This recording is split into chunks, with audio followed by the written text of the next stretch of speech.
এ মাসের শেষের দিকে বাজারে আসছে দিনাজপুরের লিচু। প্রথমেই পাওয়া যাবে মাদ্রাজি লিচু।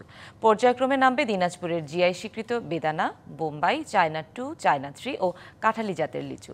এরই মধ্যে বিদেশের রপ্তানিরও প্রস্তুতি নেওয়া হচ্ছে। দিনাজপুরের বাগানে পাতার ফাঁকে ফাঁকে থোকায় থোকায় দুলছে সবুজ লিচু। পরিচর্যায় ব্যস্ত চাষিরা। 2 সপ্তাহের মধ্যেই লিচুতে রং আসবে, এরপরে শুরু হবে বাজারজাত।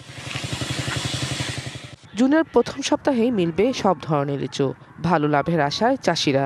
মাদ্রাজি লিচুটা নামবে মে মাসের শেষের দিকে, আর বোম্বাইটা জুন মাসের 2 তারিখ থেকে জুনের শেষ পর্যন্ত চলে। আশা করা যায় যে আমরা মাদ্রাজি লিচু 15 থেকে 20 দিনের মধ্যে পেয়ে যাব।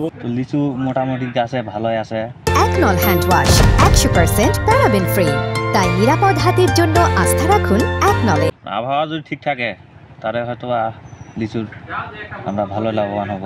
রোদ যদি প্রখর না হয় তাহলে ইনশাআল্লাহ এইটুকু যা আছে এতেই কৃষকরা লাভবান হবে। কৃষি সম্প্রসারণ অধিদপ্তর বলছে, আবহাওয়া অনুকূলে থাকায় এবার ফলন ভালো হয়েছে। দিনাজপুরের প্রায় 9,000-এর বেশি বাগান থেকে পাওয়া যাবে 36,000 মেট্রিক টন লিচু।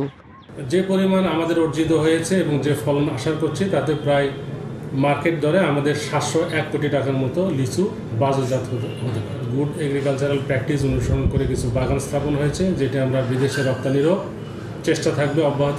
দিনাজপুরের বেদানা লিচু এবার জিআই স্বীকৃতি পাওয়ায় এই জেলার লিচুর চাহিদা আরও বাড়বে এবং বাজারে ভালো দাম পাওয়ার আশা এই অঞ্চলের চাষিদের। DBC news desk.